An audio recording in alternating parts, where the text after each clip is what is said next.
Hello everyone, hope you guys are doing good. आज का हमारा सेशन क्लास 10th के मैथमेटिक्स के सारे फॉर्मूलेज को रिव्यू करने का सेशन है। ये सेशन के बाद आप सारे फॉर्मूलेज को एक साथ कंपाइल कर पाएंगे और रिव्यू कर पाएंगे। So let's start with the formulas chapter by chapter.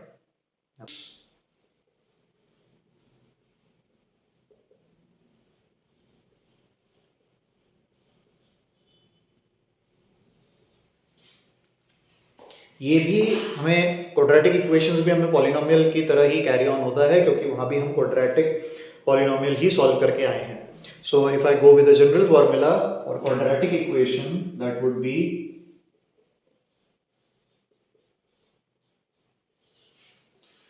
Actually this is the actual form of quadratic equations. Quadratic equation यानी कि हमें इक्वल टू के साथ में जीरो भी लग जाता है, राइट। जब हम पॉलिनोमियल में बात करते हैं तो वहां equal to zero usually place नहीं करते हैं उसके जनरल फॉर्म में। वो तो जब हमें उसके सोल्यूशंस निकालने होते हैं, इसलिए हम वहां पे इक्वल टू जीरो को प्लेस करते हैं, क्योंकि हम जीरोस फाइंड कर रहे होते हैं उस पॉलिनोमियल के, राइट। तो ये है हमारे पास एक जनरल फॉर्म क्वाड्रेटिक इक्वेशन का। यहां से जीरोस फाइंड करने के लिए एक तो आपके पास मिडिल टर्म स्प्लिटिंग की मेथड है, और दूसरा क्वाड्रेटिक फॉर्मूला जो आप यूज करना है हमें जीरोस फाइंड करने के लिए, उसे हम पहले डिस्कस कर लेते हैं।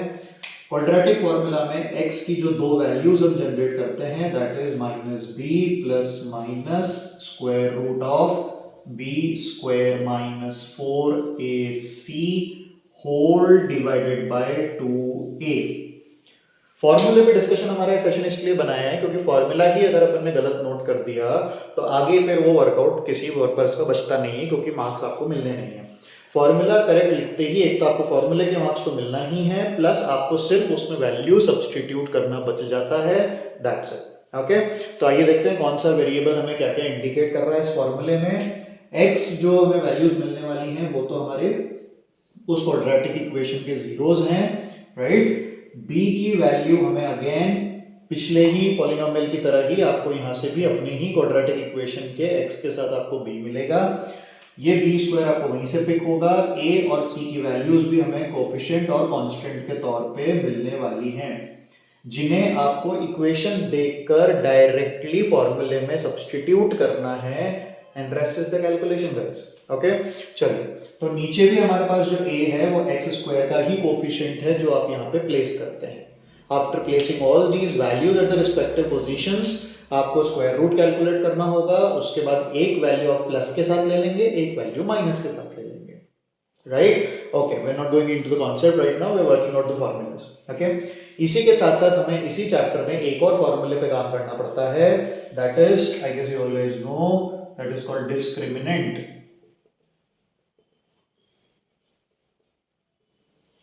Discriminant helps us to determine the nature of the roots. Nature of the roots. Here we are finding the roots, and here we are just identifying the nature of the roots. Okay. Discriminant is determined by capital D. I'll just note down the formula first, where capital D is equal to b square minus 4ac. Okay. So that is for discriminant. Let's see.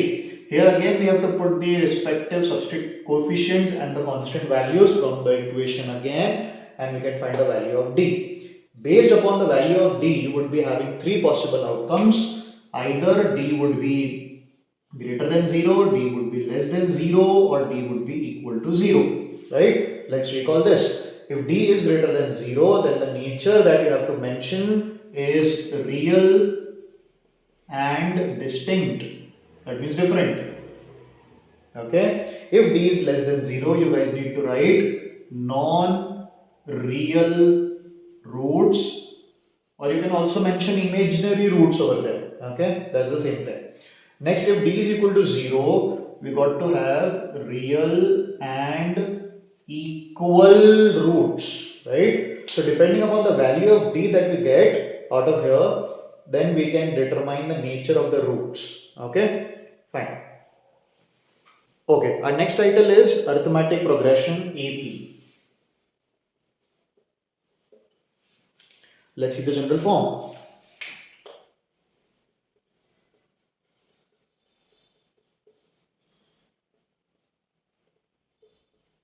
Okay, so if this is a general AP, A plus D plus A plus 2D, let's see what all the terms are indicating over here. here A is the very first term of the sequence, D that we call it as common difference between the two consecutive terms, right? Okay, let's see. In this particular chapter we have covered up 3 formulas. Okay, so we'll be taking them one by one and let's review it together. The very first formula that you guys have heard is the nth term, that is A plus n minus 1 into D.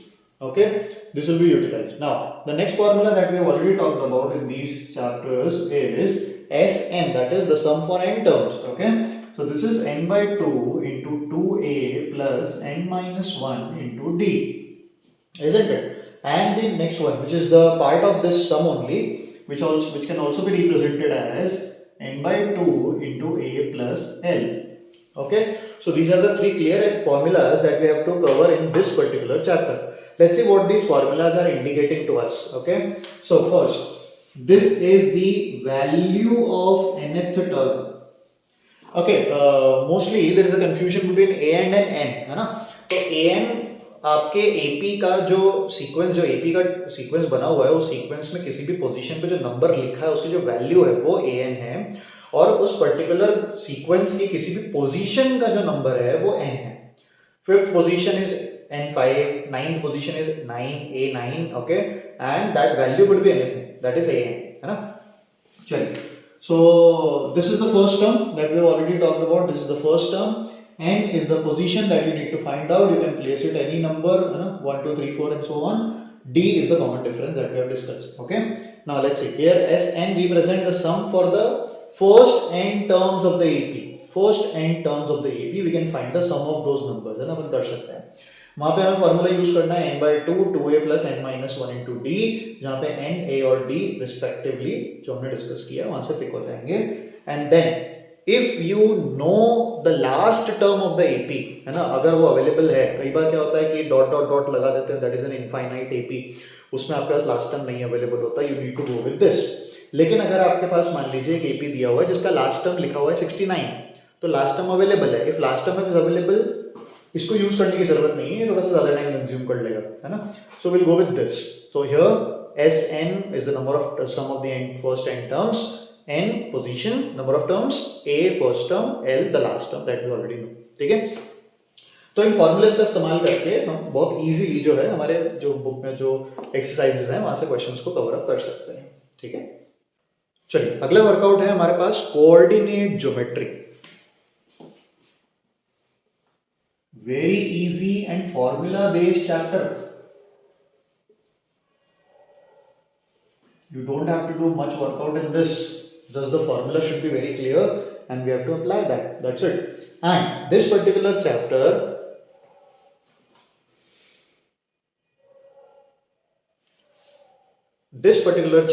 has 2 formulas to be covered. Okay, let's note them down together.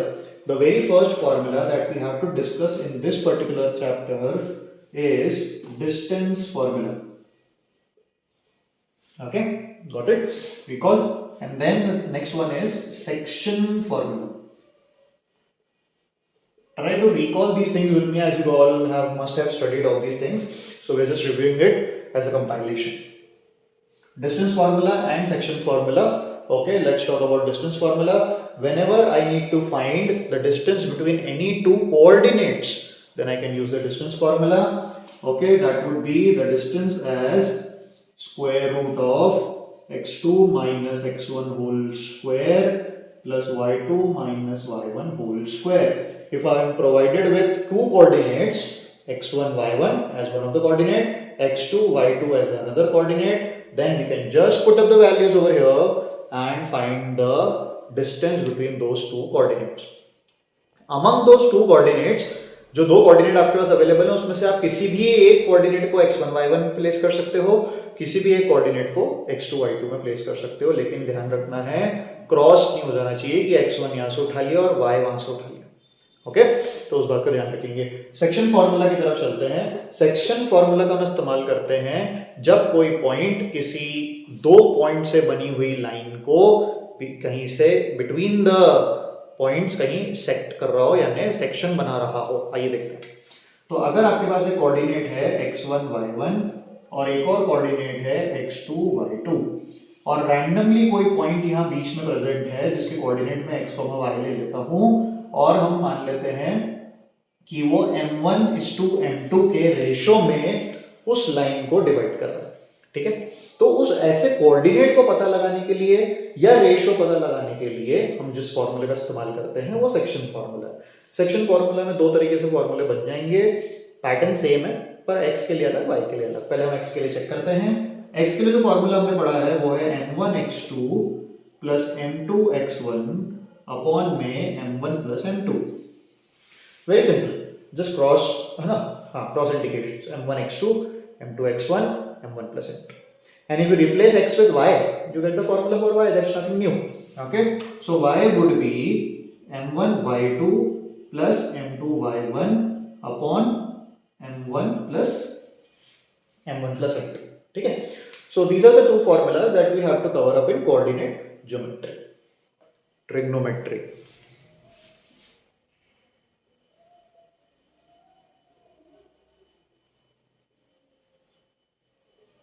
Now here the formulas are supposed to come in different patterns, है ना। Let's talk about them one by one sequentially, exercise wise हम बात कर लेंगे।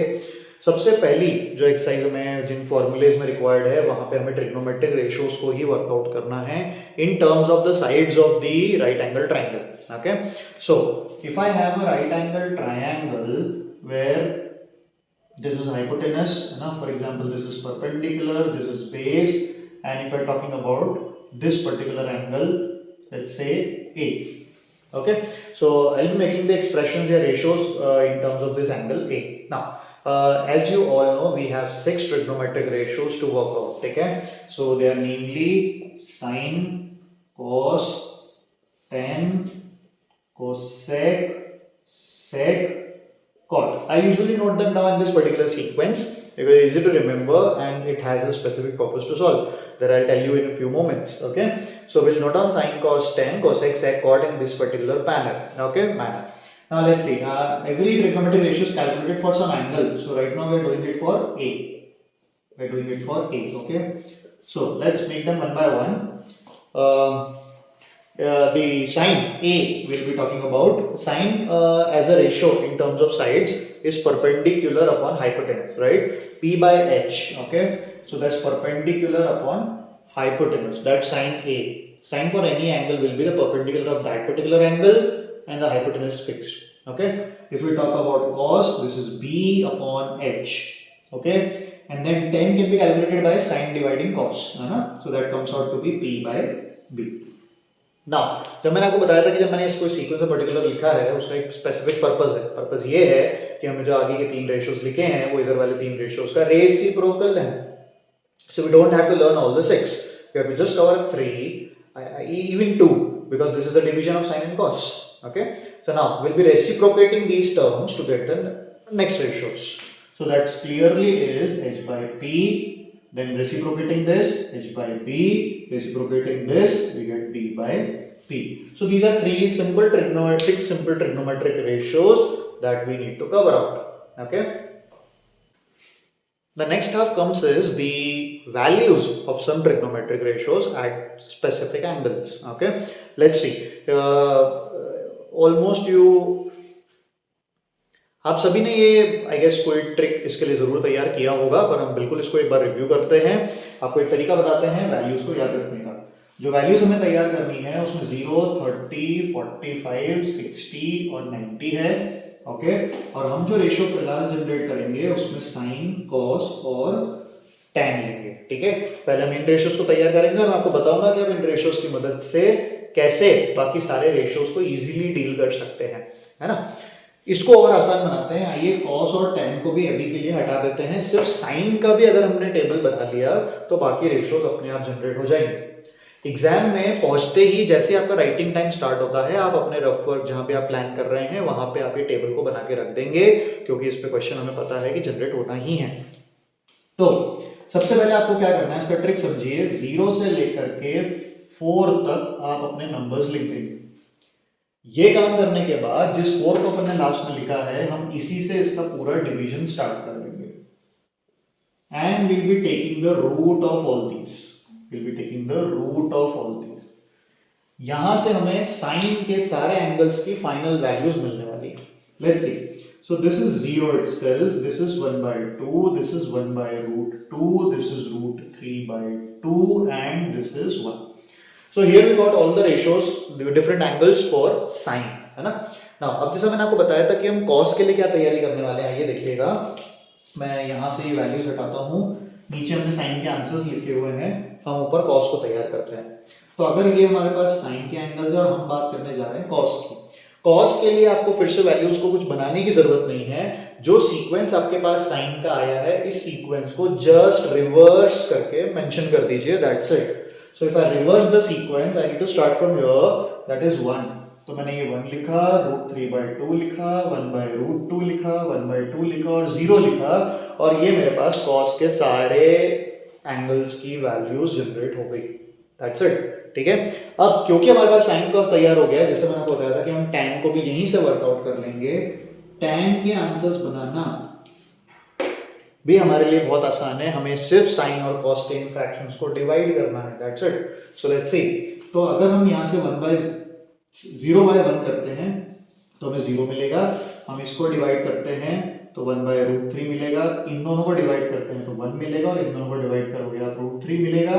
और 1 को जब आप 0 से डिवाइड करते हो, you know might be knowing the rule, 0 से कुछ भी डिवाइड नहीं हो सकता, सो दिस इज इनफाइनाइट, और we also mention it as not defined. तो ये हो गई tan की वैल्यूज। फिर बचे हुए 3 रेशियोज का क्या, तो जैसा कि हमने बात करी, हमारे पास ये जो 3 रेशियोज है साइन कॉस tan, इन्हीं के रेसिप्रोकल्स ही तो हैं। तो आप साइन के रेसिप्रोकल से कोसेक बना पाएंगे, कॉस के रेसिप्रोकल से सेक बना पाएंगे, और टैन के रेसिप्रोकल से कॉट बना पाएंगे। तो आपको कोई भी वैल्यू की अगर नीड पेपर में होती है, जो कि 100% आने वाली है, एक क्वेश्चन हमें वैल्यूज पे होता ही है, वो हम इजीली जनरेट कर पाएंगे। तो ट्रिग्नोमेट्री का जो तीसरा हिस्सा हमारे पास आता है वो आइडेंटिटीज का आता है, और हमें 1 से 2 क्वेश्चन आइडेंटिटीज पे एक्सपेक्टेड होते हैं। आइडेंटिटीज में आपको वेरीफाई करने वाले क्वेश्चंस या फिर प्रूव करने वाले क्वेश्चंस 2 तरीके से आपको जनरेट हो सकते हैं। 3 आइडेंटिटी हमें बहुत अच्छे से तैयार करनी है। इसमें भी अपने पास एक ट्रिक है कि अगर हम सिर्फ पहली आइडेंटिटी तैयार कर लेंगे, बाकी दोनों आइडेंटिटीज हम खुद बना सकते हैं, रटने की जरूरत नहीं है। चलिए देखते हैं।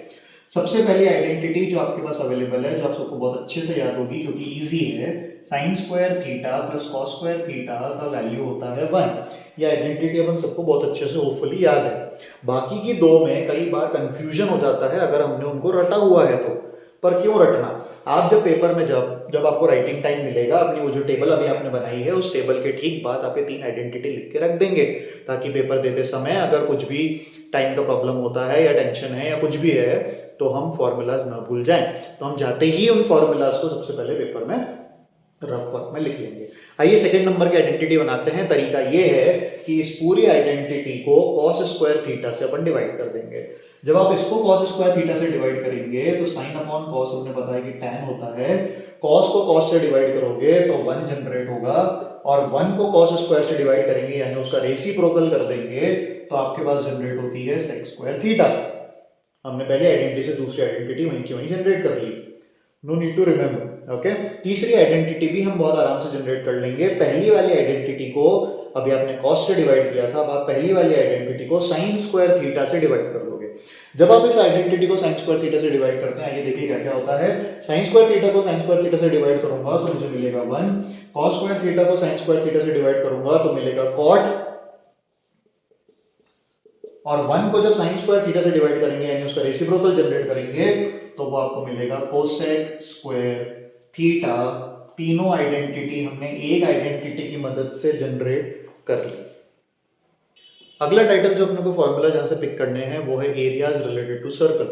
Again a formula based chapter जहां पे आप फॉर्मूला रखोगे, डेटा सारा ऑलमोस्ट प्रोवाइडेड होता है, आपको सिर्फ वैल्यू प्लेस करनी है, need to go for the calculations, that's it. ठीक है, तो आइए एरियाज रिलेटेड टू सर्कल्स में बात करते हैं, किन किन फॉर्मूलेस पे हमें काम करना है।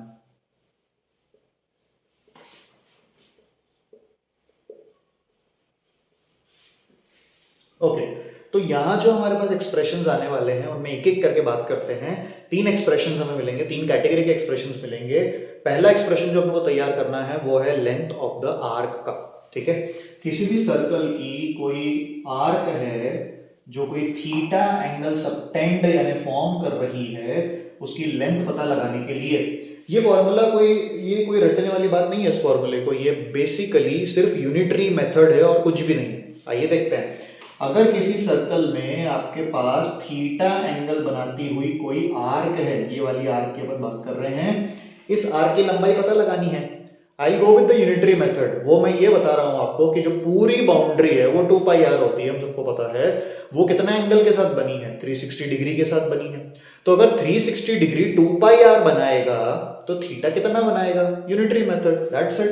तो हमने बात करी कि अगर 360 डिग्री 2 पाई आर बनाएगा तो थीटा एंगल कितना बनाएगा? That's it. ये आपका लेंथ ऑफ द आर्क का फॉर्मूला बन गया कि 360 में से थीटा पार्ट आप निकालना चाहते हो 2 पाई आर का।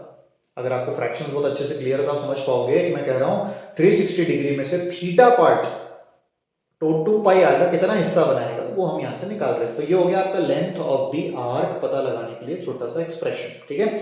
इसके बाद जो हमारे पास नेक्स्ट एक्सप्रेशन आता है वो है area of the sector. Area of the sector 110% ये आपके पेपर में आपको मिलता ही है, किसी ना हर क्वेश्चन में ये काम करने को मिलेगा। चाहे वो सेगमेंट ही क्यों ना निकालना हो, सेक्टर तो निकालना ही होगा। तो फिर से हम बात करते हैं कि अगर कोई थीटा एंगल सबटेंड हो रहा है, सर्कल के सेंटर पे कोई आर्क बना रही है, तो उस आर्क के द्वारा बनाया गया ये जो पूरा का पूरा एरिया है, इसी को तो हम सेक्टर कहते हैं। इसी सेक्टर का एरिया अपने को फाइंड करना है। इस सेक्टर का एरिया भी मैंने कहा कि हम फिर से यूनिटरी मेथड अप्लाई कर रहे हैं, nothing new, we are applying unitary method. Let's see how. So if I want to find the area of sector, that would be 360 में से फिर से मुझे थीटा पार्ट चाहिए, राइट? 360 में से थीटा पार्ट चाहिए, लेकिन इस बार लेंथ का नहीं चाहिए, इस बार हमें पूरे एरिया का चाहिए। That is, I got to have pi r square. ये बन गया सिंपल सा area of sector, theta upon 360 into pi r square. Okay, that's easy.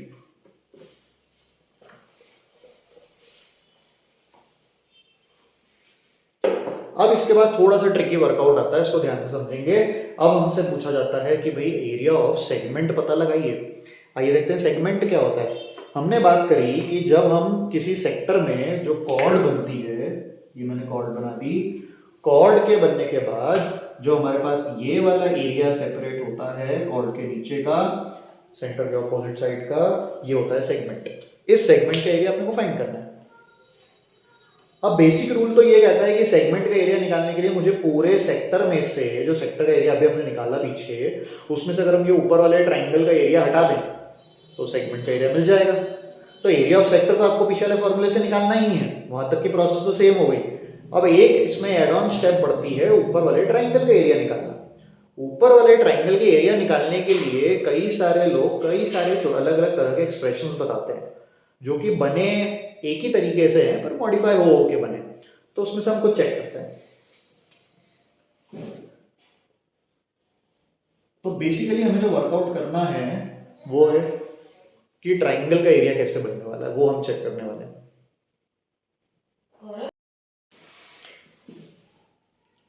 Area of triangle generate करने के लिए हमारे पास जो जो ऑप्शंस हैं आइए वो चेक करते हैं। हमें कुछ पर्टिकुलर एंगल्स पे ही टास्क दिया गया है, जैसे कि हमें अगर 60 डिग्री वहाँ पे थीटा की जगह अगर एंगल सबटेंड होता है, या मान लीजिए 120 डिग्री होता है, और उसके अलावा एक ऑप्शन है कि 90 डिग्री होता है। तो 90 डिग्री वाला केस पहले अपन क्लोज कर देते हैं, क्योंकि ये बहुत ईजी है। राइट एंगल ट्राइंगल है तो सिंपली आप एरिया निकालने के लिए half into base into height कर देंगे, जहाँ पे बेस भी रेडियस होगा और हाइट भी रेडियस ही होगी। तो हाफ इंटू आर स्क्वायर आपका फॉर्मूला यहाँ से सिंपली जनरेट हो जाता है। एरिया निकालने के लिए half into base into height के हिसाब से हमारा फॉर्मूला बन गया आर स्क्वायर बाई 2। ये तो हम 90 डिग्री के लिए डायरेक्ट कर सकते हैं। लेकिन अगर आपको 60 या 120 आता है, 60 तो हम जानते हैं कि इक्विलेटरल ट्राइंगल बन जाता है, 120 के केस में थोड़ा वो आइसोसेलेस ट्राइंगल की कैटेगरी आती है, बट स्टिल आप इन दोनों केसेस में जो फॉर्मूला अप्लाई करेंगे वो हीरोज फॉर्मूला से बना हुआ इक्विलेटरल का फॉर्मूला है, which is 3/4 into r square. This expression will give you the answers for both 60 degrees and 120 degrees, and for 90 degrees you will go with half into base into height. अगला एक और major title जो हमारे पास आता है, जो पूरा फॉर्मूले से ही भरा हुआ चैप्टर है, आई गेस आप पहचान गए होंगे, सबसे ज़्यादा फॉर्मूले हमें यही तैयार करने हैं, वो है सरफेस एरिया वॉल्यूम्स। ओके, लेकिन घबराने की बात बिल्कुल भी नहीं है। मैं आपको सजेस्ट करूंगा कि कोई भी फॉर्मूला रटने की नीड है ही नहीं, क्योंकि हम सारे फॉर्मूलाज खुद जनरेट कर सकते हैं लॉजिकली। Okay, let's see. तो सबसे पहले हम सरफेस एरिया वॉल्यूम्स में हमारा पहला शेप डिस्कस करते हैं, दैट इज क्यूबॉइड। सबसे पहले क्यूबॉइड के साथ काम करते हैं। एक क्यूबॉइड अगर हम कंसिडर करें, से दिस,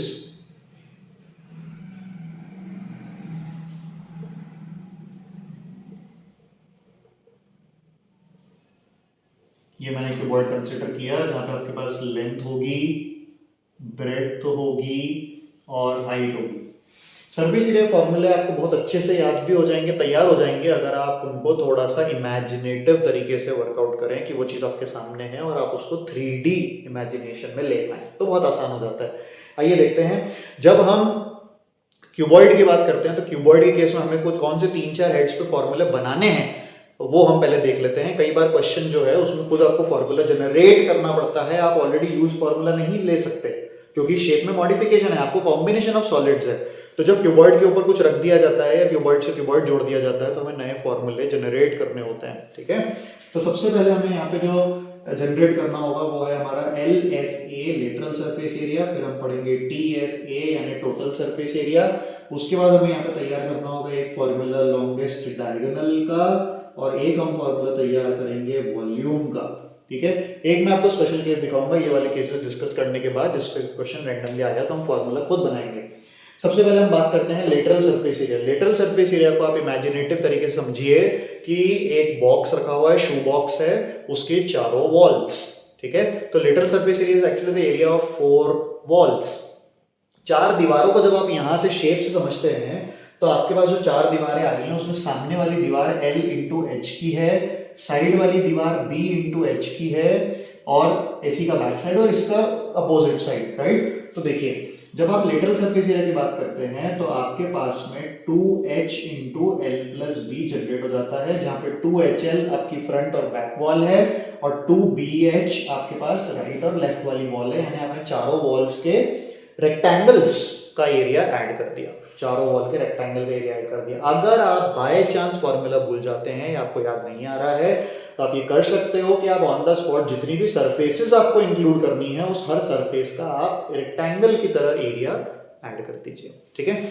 इसके बाद हम टोटल सरफेस एरिया की बात करते हैं। अब लेटरल के अलावा क्या बचा? लेटरल के अलावा बचा सीलिंग और फ्लोर। अगर रूम की बात है तो सीलिंग और फ्लोर, तो दोनों सीलिंग और फ्लोर दोनों ही L इंटू B है, यानी मेरे को 2 LB ऐड करना है। और अगर मैं इसी में 2 LB ऐड कर दूं तो मेरे पास फॉर्मूला बनता है 2 LB 2 BH और 2 HL, सारे कॉम्बिनेशन आ चुके हैं, ठीक है। ये बन गया टोटल सरफेस एरिया। इसके बाद लॉन्गेस्ट डायगोनल का हमारे पास एक्सप्रेशन है जो कि पाइथागोरस थ्योरम के मल्टीपल एप्लीकेशन से बना है, which is L square plus B square plus H square, जो कि आप तैयार रखेंगे, ठीक है। इसका वॉल्यूम तो बहुत आसान है। वॉल्यूम आपको पता है कि भाई एरिया इंटू हाइट भी होता है, किसी भी शेप पे अप्लाई कर सकते हैं ये वाला कॉन्सेप्ट। तो यहाँ पे अगर हम बेस एरिया की बात करें तो बेस एरिया में L इंटू B रेक्टेंगल का एरिया, और मुझे इसको हाइट H तक उठा देना है तो मैंने हाइट H से और मल्टीप्लाई कर दिया, ये बन गया सिंपल सा वॉल्यूम, ठीक है। एक और केस जो मैंने आपको कहा था कि अपन स्पेशल डिस्कस कर लेंगे कि अगर मान लीजिए आपको क्वेश्चन में क्यूबॉइड पूरा ना आया और सिर्फ एक एक्वेरियम आ गया या एक स्वीट का बॉक्स आ गया जो टॉप ओपन है, तो आप क्या करेंगे? आपको ये करना होगा कि आप चारों वॉल्स तो लेंगे, चारों वॉल लेने के बाद आपको टॉप नहीं लेना है, सिर्फ बेस लेना है। तो आप लेटरल सरफेस एरिया में एक बेस यानी कि L इंटू B ऐड कर देंगे, तो वो फॉर्मूला आपको खुद से वहां जनरेट करना होता है। तो कॉन्सेप्ट के साथ चलिए, ठीक है। यही सारे कॉन्सेप्ट्स और एक्सप्रेशंस अपन डायरेक्टली अप्लाई कर देंगे क्यूब पे। तो नेक्स्ट फिगर की तरफ चलते हैं जो कि है क्यूब।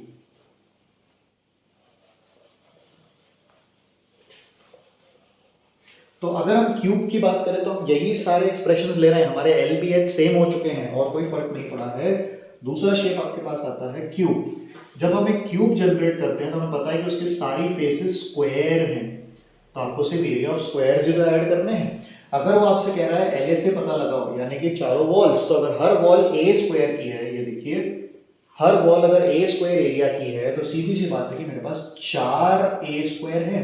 और जब मैं टोटल की बात करूंगा तो मेरे पास 6 A स्क्वायर है। और जब मैं डायगोनल की बात करूंगा पीछे वाले फॉर्मूले के हिसाब से तो मेरे पास under root A into A यानी कि A cube, right, A square है ना।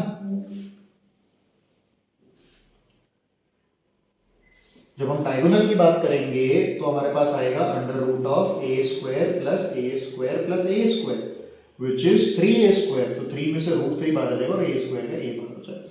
इसके बाद अपन बात करेंगे वॉल्यूम की। तो वॉल्यूम भी पीछे वाले की तरह तीनों साइड्स का मल्टीप्लिकेशन यानी कि क्या दे देगा आपको, a³ दे देगा। इस तरीके से अपन ने क्यूबॉइड को क्यूब से कनेक्ट भी कर लिया और सारे एक्सप्रेशन हमारे रेडी भी हो गए। ठीक है, हमें इसमें क्वेश्चंस आते हैं कि क्यूब के ऊपर हमने एक हेमिस्फीयर रखा है, कोई भी दूसरा शेप रखा है, तो आपको अकॉर्डिंगली फॉर्मूला मॉडिफाई करना होता है। जो सरफेसेस आपके विजिबल रेंज में है, मैंने कहा 3D इमेजिन करिए, वो इमेजिनेशन करने के बाद आपको शेप में जो जो सरफेस आपको लगता है कि ये दिख रही है, वो सब आपको एरियाज फाइंड करके ऐड करने होते हैं।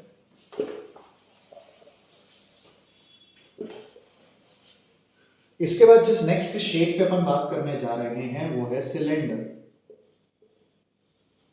सिलेंडर की अगर अपन बात करें तो सिलेंडर के शेप, सिलेंडर के फॉर्मूलेज अगर अभी तक आप रट रहे थे तो मैं आपको बता दूं कि हम उनको बहुत आसानी से जनरेट कर सकते हैं, बहुत आसानी से। देखिए, सिलेंडर में हमारे पास दो वेरिएबल्स पे काम होता है, सिर्फ रेडियस पे और हाइट पे, रेडियस और हाइट पे। ठीक है, यहाँ पे अपन क्या क्या फाइंड करेंगे।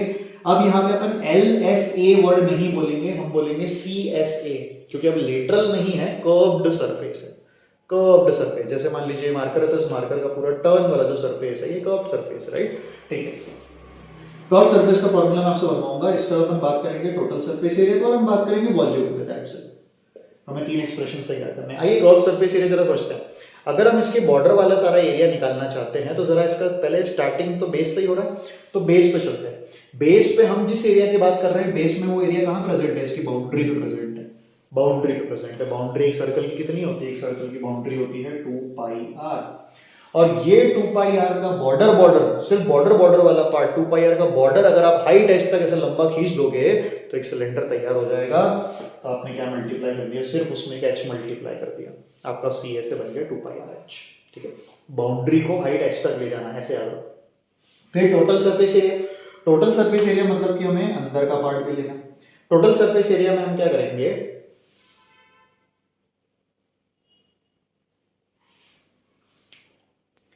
अब बात करते हैं total surface area. Total surface area का ये मतलब हो गया कि ये जो भी अपन ने कर्व्ड सरफेस लिया, ये टर्न वाला सरफेस जो मैं टच कर रहा हूँ मार्कर का, ये वाला पार्ट तो हो गया। इसके अलावा सामने का बेस भी है और नीचे का बेस भी है, जो कि एक सिलेंडर में भी तो है।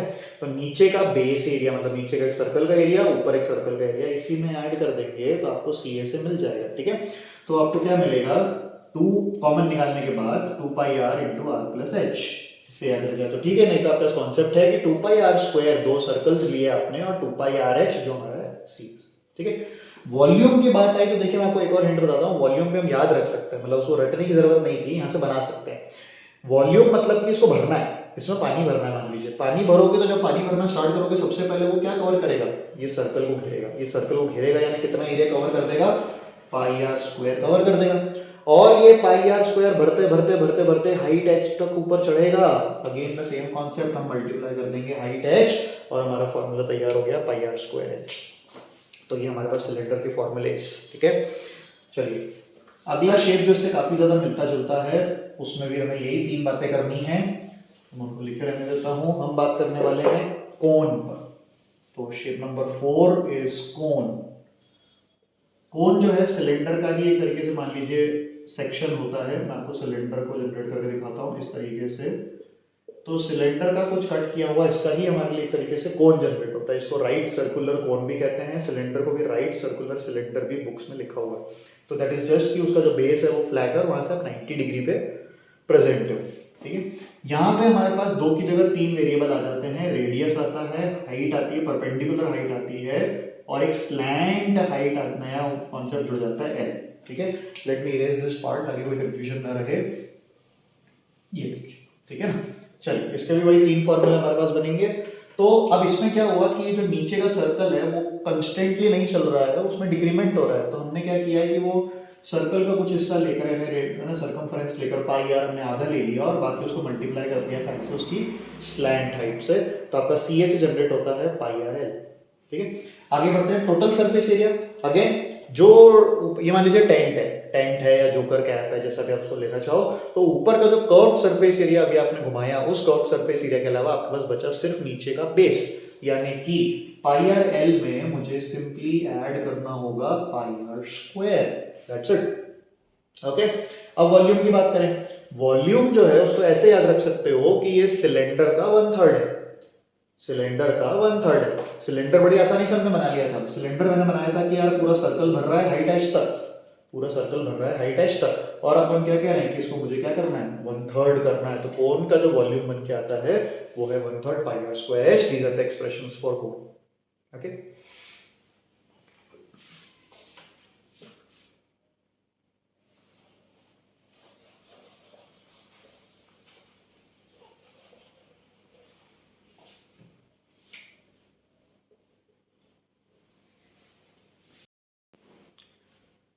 अगले जो दो शेप हमारे पास बचते हैं उनको हम एक साथ कर लेते हैं क्योंकि बड़े कंपैरेटिव से हैं, एक साथ याद भी हो जाएंगे। जिसमें हमें कि एक तो हमें स्फीयर कवर करना है और एक हमें हेमी स्फीयर कवर करना है ना। बड़ा कनेक्टेड सा है इसलिए हम एक साथ इनको ले लेते हैं। तो अगर हम बात कर रहे हैं स्फीयर की और हम एक बात कर रहे हैं हेमी स्फीयर की, ठीक है, यानी कि हमने उसको बॉल को कट कर दिया, सॉलिड बॉल है, आटे का एक बॉल बनाया हमने, वो हो गया स्फीयर, और उसको बीच में से एग्जैक्टली हाफ कट कर दिया तो वो बन गया हमारा हेमी स्फीयर। ठीक है, आइए इस पर चेक करते हैं। सबसे पहले तो अब यहाँ तो क्या है कि जो पूरा ही कर्व्ड सरफेस है, तो curved surface total surface area यहाँ पे एक ही बात होती है, तो आपको सिर्फ सरफेस एरिया वर्ड लिखा हुआ आता है यूजुअली। अब एक बॉल को आप ऐसे याद रख लो कि यार ये बॉल अगर मैं चारों तरफ, जैसे अभी मैंने ड्रॉ किया तो सर्कल ही दिख रहा है, तो किसी भी बॉल को अगर अपन चारों तरफ से देखेंगे तो वो सर्कल दिखेगी। तो इस तरीके से उसको सिर्फ रिलेट कर रहे हैं अपन, फॉर्मूला को ध्यान रखने की एक लिंक बनाई अपन ने कि यार चारों तरफ से सर्कल ही दिखेगा, यानी 4 पाई आर स्क्वायर इसका एरिया हो गया।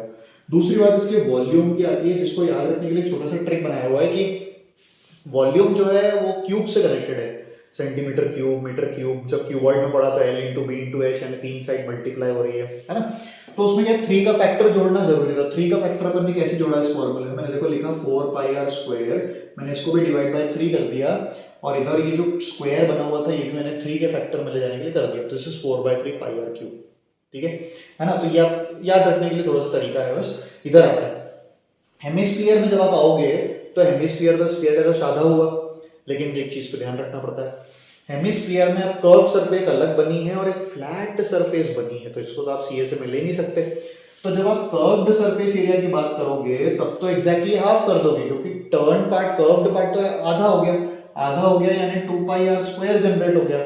लेकिन अब मुझे यहाँ पर टोटल सरफेस एरिया अलग निकालना पड़ेगा। टोटल सरफेस एरिया में कोई दिक्कत नहीं, बहुत आसान है कि कर्व सरफेस में तो आपने 2 पाई आर स्क्वायर ले लिए थे, एक सर्कल ही तो है नीचे, यानी एक पाई आर स्क्वायर और जुड़ेगा, तो टोटल मिलाकर 3 पाई आर स्क्वायर जुड़ गए, 3 पाई आर स्क्वायर हमारे पास जनरेट होगा। ये हो गया हमारा सी एस और टी एस। तो 2 pi R square, 3 pi R square, 4 pi R square, ध्यान। इसके बाद आते हैं वॉल्यूम। कैपेसिटी भी एग्जैक्टली हाफ होती है, जब आप किसी शेप को हाफ करते हैं तो कैपेसिटी एग्जैक्टली हाफ होती है। तो अगर ये 4/3 पाई आर क्यूब था तो ये 2/3 पाई आर क्यूब होगा। ये हमारे सारे connected formulas, sphere and hemisphere. Okay, अगला title again formula based topic है, लेकिन कैलकुलेशंस खूब मांगता है, और उसके अलावा आपके पास लॉन्ग आंसर सेक्शन में क्वेश्चन, अच्छे वेटेज के क्वेश्चन आपको इस टॉपिक से मिलने ही मिलने हैं, जहां हम बात कर रहे हैं स्टैटिस्टिक्स की।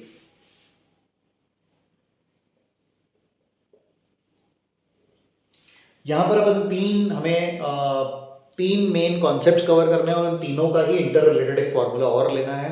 तो टोटल मिला के हमारे पास 4 कैटेगरी में फॉर्मूलेज बनेंगे। एक एक करके इन पे बात करते हैं, क्योंकि इसमें फॉर्मूला ही सब कुछ है। फॉर्मूले में आपको सिर्फ क्वेश्चन को देख के डेटा प्लेस करना है, उसके अलावा कोई भी लॉजिकल इनपुट इसमें लगता नहीं है, तो इजीली स्कोर किया जा सकता है। कैलकुलेशन संभाल के करिएगा बस।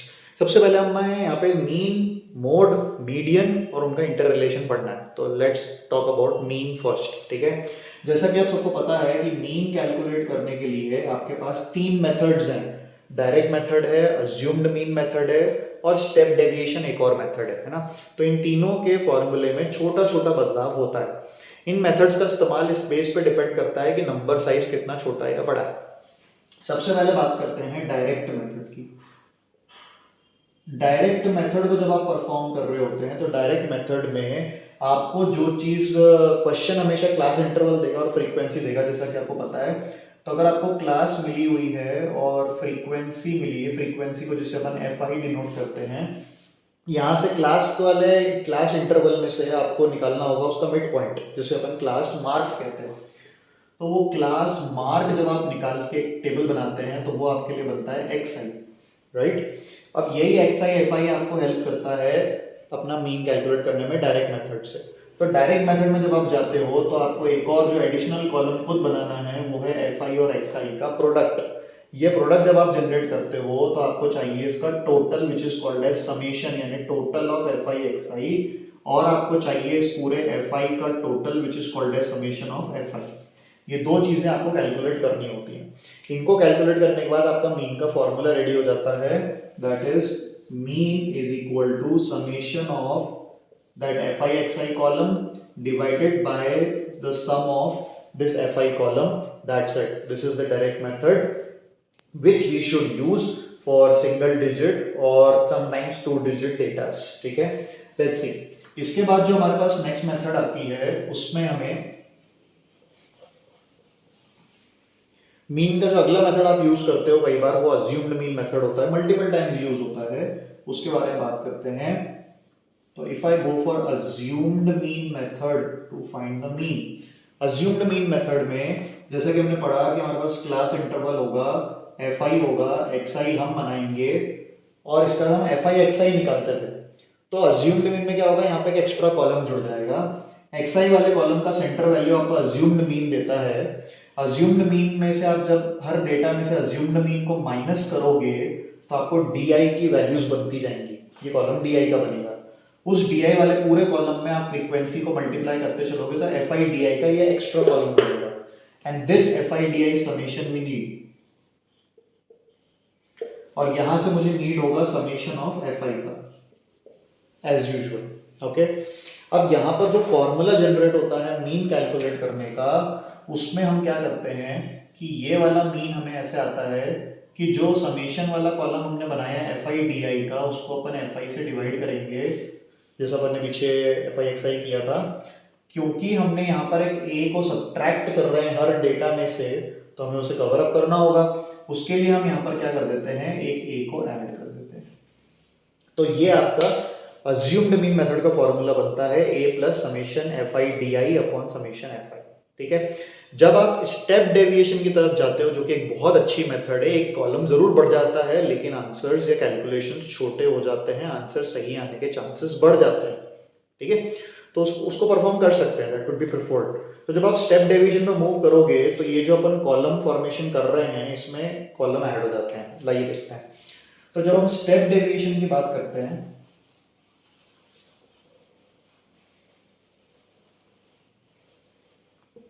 तो हमें यहाँ से स्टेप डेविएशन करते समय हमें क्लास इंटरवल है, फ्रीक्वेंसी है, xi है, di भी है, लेकिन di के बाद आपका एक कॉलम जुड़ जाता है ui का, which is all the di's divided by h, जहाँ पे h आपको पता होगा क्लास का साइज है, क्लास साइज, वो गैप कितना है, upper limit minus lower limit आप करोगे। ठीक है, फिर एक कॉलम बनाओगे लास्ट वाला fi ui का, जिसका समेशन हमें चाहिए, जिसका समेशन चाहिए, समेशन है ना टोटल। ठीक है, और इधर से हमको fi चाहिए, a हमारे पास ऑलरेडी है, एक h हमने यहाँ डिवाइड किया, ध्यान दीजिएगा, ये हेल्प करेगा फॉर्मूला बनाने में।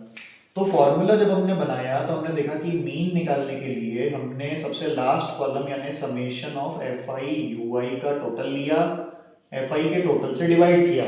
अब दो चीजें जो आपने खुद से क्वेश्चन में बदली थी उसको कवर अप करेंगे। देखिए क्या क्या हुआ था, हमने h से डेटा को डिवाइड किया था, h से डिवाइड किया था तो मुझे यहाँ पे h को वापस मल्टीप्लाई करना होगा, और क्योंकि मैंने a को माइनस किया था पिछली वाली मेथड की तरह, तो मुझे a को ऐड करना होगा। ऐसे करके मेरे पास स्टेप डेविएशन का फॉर्मूला हम जनरेट कर लेते हैं। ठीक है, on the spot. Okay, so I guess mean हमें सारी मेथड्स के फॉर्मूलाज क्लियर है, आप चाहे तो उसको रिव्यू कर लेंगे दोबारा से।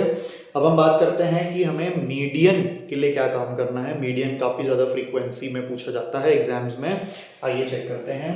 तो अगर हम मीडियन की बात कर रहे हैं तो मीडियन के लिए जो फॉर्मूला आप इस्तेमाल करते हो वो है L plus n by 2 minus CF upon F into H, and I always suggest कि आप इसको एक ब्रैकेट में ले लो, क्योंकि आपको वो ब्रैकेट को पूरा कंप्लीटली वर्कआउट करने के बाद ही आप L ऐड करना उसमें लास्ट में। ठीक है, चलिए आइए देखते हैं यहाँ पे क्या क्या चीजें इंडिकेट कर रही हैं।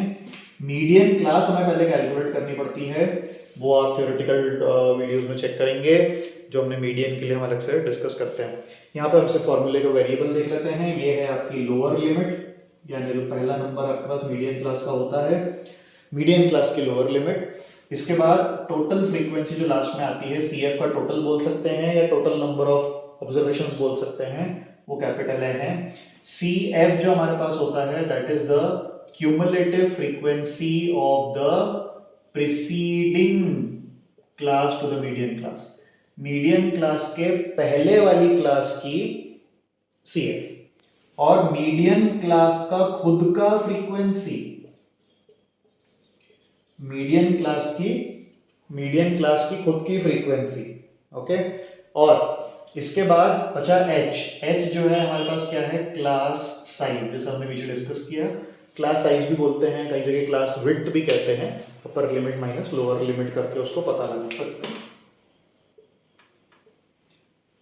तो ये सारा डेटा यहाँ पे प्लेस करने के बाद, है ना, पहले आप इस वाले पार्ट को सिंप्लीफाई करोगे, इस पार्ट को सिंप्लीफाई करने के बाद हम उसमें H पे मल्टीप्लिकेशन लेंगे, एक आंसर आएगा, उसे लास्ट में L में ऐड कर देंगे, will come to get median, है ना। इसके बाद आगे बढ़ते हैं, हमारे पास मोड का फॉर्मूला भी है। मोड एक बहुत सिंपल क्वेश्चन है, क्योंकि मॉडल क्लास पता लगाने में कोई दिक्कत ही नहीं होती।